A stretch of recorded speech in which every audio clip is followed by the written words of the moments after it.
गांधी जयंती के इस साप्ताहिक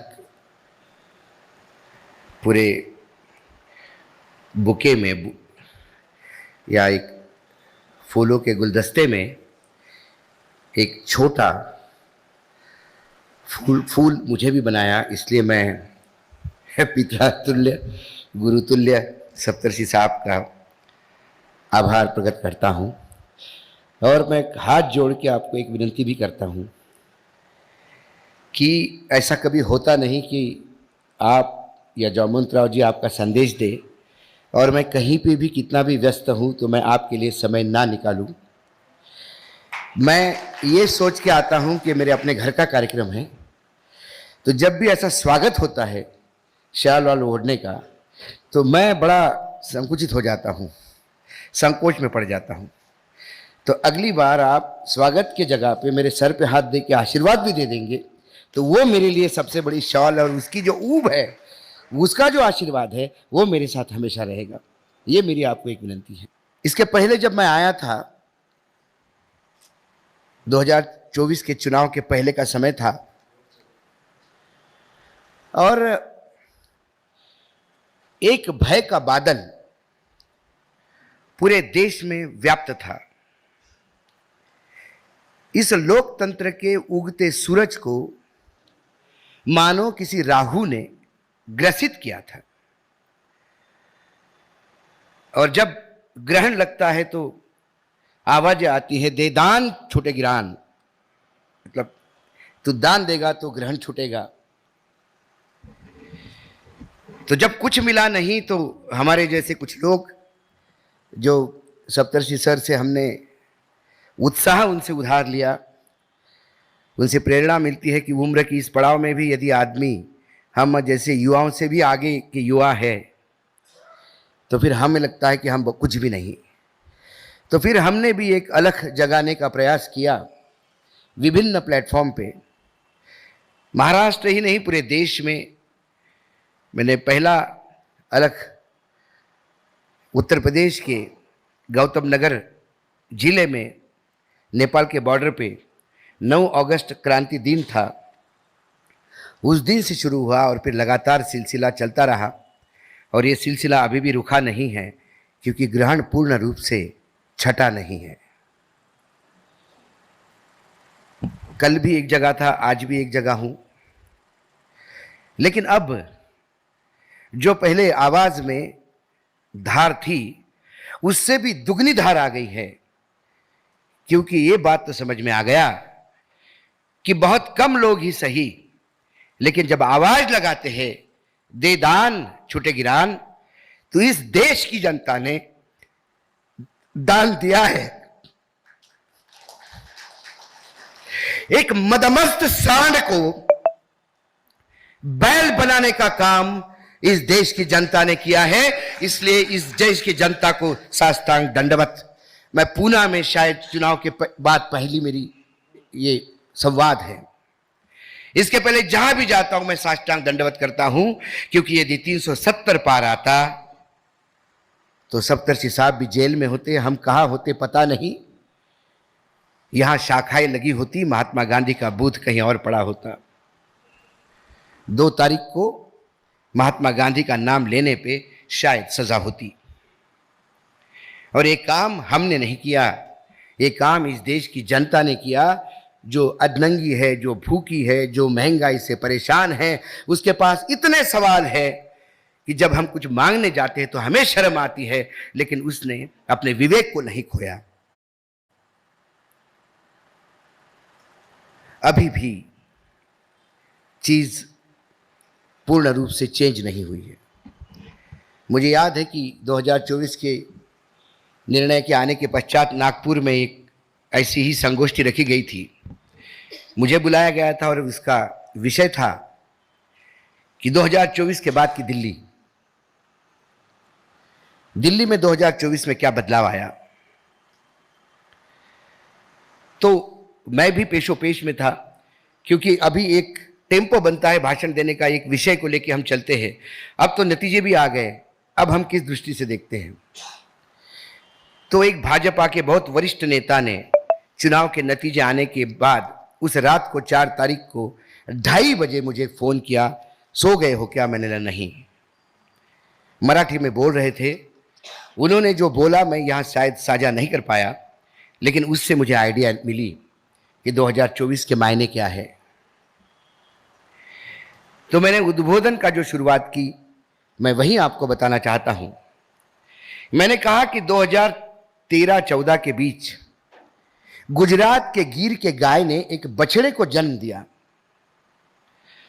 हम लोगों का कहीं ना कहीं किसान परिवार से जुड़ाव है, कुछ लोग पुणे में बसे हैं लेकिन किसानों को जानते होंगे। गाय का बछड़ा जो होता है छोटा, बहुत प्यारा होता है। वो पूरे घर में घूमता है, कभी ये उधेड़ देता है, कभी इसको तोड़ता है, कभी उसको तोड़ता है, लेकिन कोई उसको मारता नहीं, डांटता नहीं, क्योंकि वो छोटा बच्चा प्रिय होता है। गाय का दूध निकालने के पहले मेरा किसान उस बछड़े को दूध पिलाता है और बचा हुआ दूध निकालता है। ये संस्कृति है हमारी। वो बछड़ा 5 साल का हो गया, गाय ने दूसरा बछड़ा नहीं दिया, तो इसी बछड़े को लोग प्यार करते रहे। बछड़ा थोड़ा बड़ा हो गया और ज्यादा मस्ती बढ़ गई उसकी। बछड़ा 10 साल का हो गया, बछड़े को सींग फूट गए। अब बछड़ा मस्ती करते करते सींग मारने लगा। तो घर के बुजुर्ग ने रात में जब सब खाना खाने बैठे तो अपने बेटे को कहा कि बेटा, बछड़ा बड़ा हो गया है, इसके सींग भी फूट आए हैं, अब समय है कि इसको खेत के काम में लगाया जाए, अब इसको बैल बनाया जाए। बैल कैसे बनाते हैं आपको सबको पता है। वो जानवरों को डॉक्टर के पास ले जाते हैं, वो इसका इलाज करते हैं। ऐसा ही बछड़ा दिल्ली में आया 2024 में। ये जो वेटरनरी डॉक्टर है जनता, इन्हें उसका कैस्ट्रेशन करके उसको खेत के काम में लगा दिया। लेकिन बछड़ा थोड़ा सा शरारती तो था, जाति थोड़ी है बीच बीच में सींग इधर उधर करता है। तो हमारे विदर्भ में जो बैलों को पीछे से करते उसको पुरानी बोलते हैं। एक बांबू होता है और उसके आगे एक नुकीला किला होता है, वो बैल को लगाते से बैल औकात में आ जाता है। तो इस बैल के लिए 2 नुकीले किले लेके, डंडे लेके पीछे नानी खड़ी है, चंद्रबाबू नायडू और नीतीश कुमार। इसलिए जब वक्फ बोर्ड का बिल आया तो फिर पुरानी काम आ गई तो वापस हो गया। लेकिन सवाल यह है कि कुछ बैल सुधरते ही नहीं। अब बैल बदलने का टाइम आ गया है। वातावरण दिल्ली का, सर मुझे पूछ रहे थे दिल्ली क्या कह रही है। मैंने बोला दिल्ली सेफ एग्जिट का इंतजार कर रही है। दिल्ली इंतजार कर रही है कि जो कुकर्म हमने 10 साल किए, उस कुकर्म से बचने के लिए सम्माननीय तरीके से विदाई कैसी हो, इसके लिए दिल्ली काम कर रही है। और ऐसा नहीं कि संघ सुधर गया है, मैं इस बात में नहीं मानता। संघ डर गया है, संघ सुधरा नहीं। संघ डर गया है, उनको लगा कि ये हम पे भी राज करने के लिए कोई हमने पैदा किया, अब इसका इलाज करना है, इसलिए संघ एक्टिव है। मैं ये मानता नहीं कि संघ लोकतंत्र बचाने के लिए सामने आया और ये आया। संघ को रबर स्टैम्प चाहिए। जैसे मोदी ने सारे प्रदेश में एक लाइन से रबर स्टैम्प खड़े कर दिए मुख्यमंत्री के नाम पे, संगठन में लोग, चाहे पार्लियामेंट्री बोर्ड हो, सब जगह रबर स्टैम्प खड़े कर दिए। वैसे संघ को भी रबर स्टैम्प ही चाहिए था। ये बिच्छू निकला, हाथ को काटने लगा। तो प्रश्न वो है। लेकिन हमारी लड़ाई यहां तक नहीं खत्म होती। मुझे लगता है कि यदि हम गांधी जी के विचारों की बात करें, गांधी जयंती के उपलक्ष्य में बोल रहे हैं, कि वाकई हमें गांधी जयंती मनाने का अधिकार भी है कि नहीं है। यदि हम अपने आप में झांक के देखें तो क्या हम गांधी जी के सपने को तार तार होते हुए देख नहीं रहे थे? देश आजाद हो गया, गांधी जी शहीद हो गए, लेकिन उन्होंने कभी अपने प्रिंसिपल से, अपने विचारों से कभी कॉम्प्रोमाइज नहीं किया, तड़जोड़ नहीं की। यहां मिनट मिनट में सत्ता की हवस के लिए कॉम्प्रोमाइज करते हुए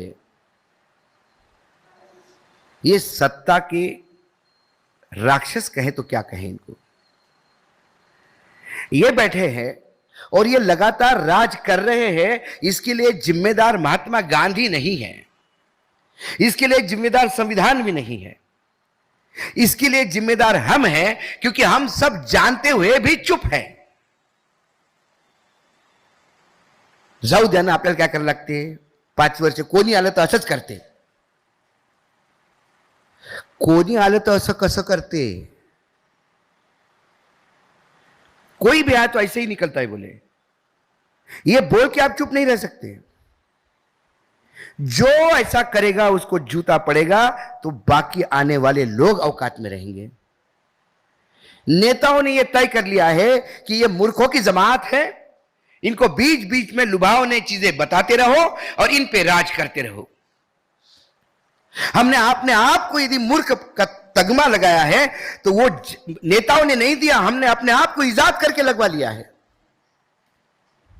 और इसीलिए जन जागरण की बात है। यह सवाल मोदी अमित शाह का नहीं है, यह भाजपा का नहीं है, यह फडणवीस और एकनाथ शिंदे का नहीं है, यह नीतीश कुमार का नहीं है, यह मायावती का नहीं है, यह आने वाले भविष्य का है। यदि 75 साल बाद भी हम पढ़े लिखे लोग इस लोकतंत्र के मायने नहीं समझ पाए, बापू की किताबें सिर्फ लाइब्रेरी में रखी रहती है, वो लाइब्रेरी की शोभा बढ़ाए, इससे ज्यादा अपमान बापू का नहीं है। मुझे बापू किसी पुतले में नहीं चाहिए, मुझे बापू किसी लाइब्रेरी में नहीं चाहिए, मुझे बापू चाहिए तो लोगों के विचार में चाहिए। मैं बापू का आचरण करने के लिए नहीं बोल रहा हूं, क्योंकि महात्मा गांधी बनना यह महात्मा गांधी के सिवा किसी के लिए पॉसिबल नहीं है। वो एक चीज था जिसने वो जीवन जिया। हम महात्मा गांधी का मेकअप कर सकते हैं, महात्मा गांधी जैसा जीवन जीना बहुत डिफिकल्ट है। और आज के भौतिक जीवन में मैं बोल भी नहीं रहा हूं कि आपको महात्मा गांधी बनना है। महात्मा गांधी ने भी नहीं कहा था कि आप मेरे जैसे बनिए, लेकिन महात्मा गांधी ने कुछ विचार दिए थे समाज के लिए, कम से कम उस विचारों को तो जिंदा रखने का प्रयास करें। वो कहीं मुझे होता दिखाई नहीं देता। झूठ पे झूठ परोसता है, कोई सवाल नहीं उठाता। आज प्रधानमंत्री 6 बज गए, अभी प्रचार खत्म हुआ होगा हरियाणा में। प्रधानमंत्री बोल रहे थे कि मैं एक बैकवर्ड क्लास का इंसान हूं, जिसने बैकवर्ड मां के कोख से जन्म लिया, इसलिए कांग्रेस मेरा द्वेष करती है। हरियाणा में मैंने दलित मुख्यमंत्री दिया, इसलिए कांग्रेस को परेशानी है, क्योंकि ये दलितों की हितैषी है। जब प्रधानमंत्री ये बोल रहे थे, उत्तर प्रदेश में जहां राम राज्य स्थापित है, जहां डबल इंजन की सरकार है, वहां एक दलितों को दबंग पीट रहे थे और उसको चाकू के कई घाव मारे, गला काटने का प्रयास किया। और यहां तक नहीं बिठाया तो सबने मिलकर सामूहिक रूप से उस पर पेशाब किया और उसका वीडियो बना के वायरल भी किया। यह है महात्मा गांधी। किस दलित की बात करते हैं? प्रधानमंत्री पहले तय तो करे कि वो मां के कोख से आए हैं कि बायोलॉजिकल नहीं है। यह तो बताए कि स्वयं प्रकट हुए हैं कि मां के कोख से आए हैं। और मां की कोख होती है, ना दलित की होती है, ना सवर्ण की होती है, क्योंकि बेटा मां के कोख में होता है तो उसको पता भी नहीं है जात पात क्या है। वो जब बाहर आता है तो हम बताते हैं कि तेरी जात है, उसके साथ मैट बैठ, वो अपना है, वो पराया है। ये हमारे देश के प्रधानमंत्री है जिन्होंने झूठ बोलने की कसम खाई है। जब वो कह रहे थे कि हम सीधे भगवान के द्वारा भेजे गए हैं, सीधे ऊपर से आए हैं, मैंने बोला भगवान ने भेजा, लेकिन भेजा नहीं भेजा, वो भी थोड़ा भेज देता तो कम से कम थोड़ा आत्मग्लानि होती है झूठ बोलने की। किसी राज्य के, मैं कोई भगवान नहीं हूं, भविष्यवेत्ता नहीं हूं, कई बार मेरा भी आकलन गलत होता है। एक दो चुनाव ऐसे भी हुए कि मैंने कहा ये नहीं होगा और ये हुआ है, तो मेरा आकलन गलत हुआ, इसलिए रात भर सोता नहीं आदमी। दूसरे दिन कैमरे के सामने क्या फेस करेगा, इसके लिए सांस रोक के 4 बार बड़ी तैयारी करके कैमरे के सामने बैठ के बोलता है कि मैं माफी चाहता हूं दर्शकों से, मेरा आकलन गलत हुआ। एक माफी मांगने के लिए बहुत कलेजा निकालना पड़ता है सीने से, और यह आदमी झूठ भी बोलता है और माफी भी नहीं मांगता। इलेक्टोरल बॉन्ड में लूटा है देश को, खसोटा है। भ्रष्टाचार का व्याभिचार क्या होता है, ये इलेक्टोरल बॉन्ड से कोई बात नहीं है। और ये मंद बुद्धि कहता है कि इलेक्टोरल बॉन्ड लाके तो मैंने ट्रांसपेरेंसी लाई, इसके पहले ट्रांसपेरेंसी थी नहीं। और आश्चर्य की बात है कि हम इस बात को मानते हैं। वो झूठ बोलते हैं, वो उनकी आदत है, लेकिन कम से कम हमको तो यह आकलन करना चाहिए कि झूठ या सही क्या है। इलेक्टोरल बॉन्ड के कई किस्से आपने सुने होंगे। एक किस्सा ऐसा भी है, शायद आपने कहीं सुना नहीं होगा। मैं इलेक्टोरल बॉन्ड में व्यभिचार क्यों कहता हूं, उसमें 2 जगह व्यभिचार मुझे दिखता है। एक तो आप सब बैंक में ट्रांजैक्शन तो करते हैं, हम जरा किसी को पैसा भेजते तुरंत आता है 9 रुपए कट गए। आप पासबुक लेने, आप वो कार्ड लेने जाते हैं, आपका गुम हो गया, डेबिट कार्ड, पैसा लगता है। आप चेकबुक लेते हैं, पैसा लगता है। लेकिन एसबीआई ने इलेक्टोरल बॉन्ड में इतिहास रचा। उन्हें 14 करोड़ रुपए गवर्नमेंट ऑफ इंडिया से वसूले इलेक्टोरल बॉन्ड के प्रिंटिंग के लिए और सर्विस चार्जेस। इलेक्टोरल बॉन्ड में नंबर 2 की कमाई वालों ने पैसा दिया और सबसे करप्ट लोगों को पैसा दिया बॉन्ड खरीद के। दोनों तरफ से करप्ट नंबर 1 और करप्ट नंबर 2 बैठे थे। उसके बीच में इन दोनों भ्रष्टाचारियों को सुविधा देने के लिए जो इलेक्टोरल बॉन्ड हुए, जो छपे, उसका रिकॉर्ड रखा गया, उसके 14 करोड़ रुपए हम लोगों के टैक्स से गए। छपे, उसका रिकॉर्ड रखा गया, उसके 14 करोड़ रुपए हम लोगों के टैक्स से गए। आप बॉन्ड खरीदने वालों को ही लगा देते पैसे, बॉन्ड कैश करने वालों से कमीशन लेते। ये पहला व्यभिचार। और दूसरा व्यभिचार है तो उसपे तो समझ में नहीं आता, हंसते क्या लड़े। एक छोटा गांव है सर, कच्छ में। वहां एक पिछड़ा परिवार है, 6 लोगों का, जमीन नहीं है उनके पास। तो आज से 30-40 साल पहले जब भूदान के तहत जमीन विनोबा जी ने सब इकट्ठा करके राज्य सरकारों को दी थी, तो सरकार ने कुछ लैंडलेस लोगों को जमीनें दी गुजरात में। तो उस परिवार को एक 10-12 एकड़ जमीन मिल गई। लेकिन जमीन देते समय सरकार ने एक एग्रीमेंट किया और उसमें कहा कि जब जमीन ये बेचोगे किसी को तो इसका 40% सरकार में जमा करना पड़ेगा, क्योंकि हमने आपको दी थी, आप बेच रहे हो। इसमें भी कोई गलत नहीं है। अब एक वेलस्पन नाम की कंपनी उस क्षेत्र में अपना काम शुरू करती है। उसे अब जमीन की जरूरत थी, पास में इसकी जमीन थी, तो उसको बोला जमीन चाहिए। लेकिन गुजरात के जो कानून है लैंड ट्रांसफर के, उसमें जमीन का भाव कलेक्टर तय करता है। तो कलेक्टर ने कमेटी बिठाई, वेलस्पन वाले भी बैठे, किसान भी बैठा। पूरा मूल्यांकन करने के बाद कलेक्टर ने कहा कि 76 करोड़ रुपए की जमीन होती है। अब 76 करोड़ रुपए किसान को दे दीजिए, जमीन आपके नाम पे हो जाएगी, इसका लैंड यूज भी इंडस्ट्रियल है, वो चेंज हो जाएगा। अब उस 76 करोड़ में 30 करोड़ रुपए तो उसको गवर्नमेंट ऑफ गुजरात को देने थे। फिर भी उसके पास 40 करोड़ बैठ जाते, 40-46 करोड़। उन्होंने कहा ठीक है माँ बाप। वेल्सपन ने कहा कि this is too costly, we withdraw. Collector ने कहा ठीक है। वो खेती करने लगे। इस बात को 11 महीने हो गए। गुजरात का कानून यह भी कहता है कि जिस जमीन का वैल्यूएशन हो, उस जमीन का वैल्यूएशन सिर्फ 1 साल के लिए रहता है। एक साल बाद फिर जमीन का सौदा करना है तो फिर कमेटी बैठेगी और नए तरीके से रेट तय होंगे। जमीनों के तो भाव बढ़ते हैं। अब वेल्सपन वालों को लगा कि आखिरी महीना बचा है, भाव बढ़ जाएंगे, तो उन्होंने एक डिप्टी कलेक्टर को सेट किया। डिप्टी कलेक्टर ने किसान को बुलाया और धमकाया, बोला ये जमीन है सरकार की, सरकार औद्योगिकरण के लिए जमीन ले लेगी फ्री में, एक महीना बचा है आखिरी, जिस रेट में बोल रहा हूं उस रेट में बेच दे, तेरा भला हो जाएगा, नहीं तो एक पैसा भी नहीं मिलेगा और जमीन भी जाएगी। अब डिप्टी कलेक्टर ऐसा बोल रहा है, किसान डर गया। उसने कहा कि माँ बाप कितना मिलेगा? बोला 16 करोड़ रुपए मिलेंगे, इससे ज़्यादा नहीं मिलेगा। तो बोला ठीक है 16 करोड़ सही।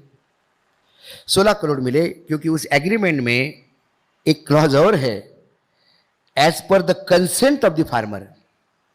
यदि फार्मर खुद सस्ते में देना चाहता है तो फिर एक कमेटी लागू नहीं होगी। उनने उस क्लॉज के तहत 16 करोड़ की वो जमीन उस किसान को दी। यहां कहानी का इंटरवल है, अब सही कहानी शुरू होती है। अब वो 16 करोड़ उसके बैंक में आ गए। वेल्सपन ने जमीन ले ली। वेल्सपन का जीएम, बीजेपी का जिला अध्यक्ष, सब बंगले में पार्टी करते थे, गेस्ट हाउस में उनका जो बंगला था। रोज किसान को बुला के ले जाते थे। दादा आई शू करे छे दादा, आओ। दादा भी चले गए। बोला इधर बैठो सोफा सेट पे। नहीं मालिक में नीचे। अरे बोले आप करोड़पति हो गए हो, तुम्हारे अकाउंट में 16 करोड़ है, बैठो। सोफा सेट पे बिठाया। बोले ये लो, हाथ में पेक थमा दिया। उसको भी अंग्रेजी मिली पीने को, वो भी पीने लगा। एक बार पार्टी हो गई, दूसरी बार, 8 बार पार्टियां हुई। अब वो आदी हो गया, मैं करोड़पति हूं और इनके साथ बैठ के मैं अब इनके बराबर हो गया हूं। एक दिन जनरल मैनेजर ने कहा कि दादा मुझे थोड़ा डर लग रहा है। बोले किस बात का? बोले आपके अकाउंट में 16 करोड़ रुपए पड़े हैं। बोले हाँ है। बोले इनकम टैक्स नाम की चीज होती है, वो परेशान करेगी आपको। तो बोले ये तो सरकार ने दिया, सरकार का पैसा है। सू? बोले नहीं, आपका पैसा गलत नहीं है, लेकिन इनकम टैक्स क्या करता है, अकाउंट सीज कर लेता है, आपको कोर्ट में जाना पड़ेगा। अब वो दिल्ली की पार्टी है, केंद्र सरकार, हम तो राज्य सरकार के हैं, हम भी तुम्हारे साथ लड़ेंगे, हम आएंगे कोर्ट में, लेकिन ये सुप्रीम कोर्ट तक मामला जाएगा। 16 करोड़ बड़ा आंकड़ा है। तो बोला उससे क्या होगा? बोले 3-4 साल में छूटेगा पैसा और खर्चा अलग हो जाएगा 4-5 करोड़ रुपए। बोला ये तो आफत हो गई, क्या करना चाहिए? बोले इसको इन्वेस्ट करो। तो बोले आप बताओ काय में पैसा लगाएं? बोले गवर्नमेंट ऑफ इंडिया ने एक नई योजना निकाली है, 5 साल में पैसा दुगना हो जाता है। उसका नाम है इलेक्टोरल बॉन्ड। अब जो उसको 16 करोड़ रुपए मिले थे, उसमें से 4-5 करोड़ तो गवर्नमेंट ऑफ गुजरात को गए 40% में। इसके पास 10-12 करोड़ रुपए बचे थे। 10 करोड़ से एसबीआई के यहां जाके इनने बॉन्ड खरीदवाए। उससे बॉन्ड जीएम ने रख लिए। बॉन्ड खरीदने की रसीद इसके पास दी। बोले बराबर 5 साल बाद आपके एड्रेस पे बैंक वाले आएंगे और 10 करोड़ के 20 करोड़ मिल जाएंगे। वो बेचारा खेती में काम करने वाला, वो दूसरे के खेती में काम कर रहा है, खेती चली गई उसकी इस बात में कि अब 5 साल बाद 20 करोड़ होंगे। हुआ यूं कि जब सर्वोच्च न्यायालय के कहने पे ये सारी लिस्ट सामने आई तो गुजरात का एक अखबार वाला सोचने लगा कि ये कच्छ जैसे छोटे से गांव में 10 करोड़ रुपए का चंदा बीजेपी को किसने दिया? नाम था वो किसान के घर गया। बोला तुमने 10 करोड़ रुपए इलेक्ट्रॉल बॉन्ड लिया? बोला हाँ। क्यों लिया? बोले तुमने? बोला दुगना हो जाएगा, ये देखो हमारे पास है, ये है। वो रिसीट दिखाई। वो बोले दादा ये दान छे। बोले सू? बोले दान छे, गया पैसा। तो वो पुलिस में कंप्लेंट करने गया। पुलिस ने कहा इन्वेस्टिगेशन करना पड़ेगा।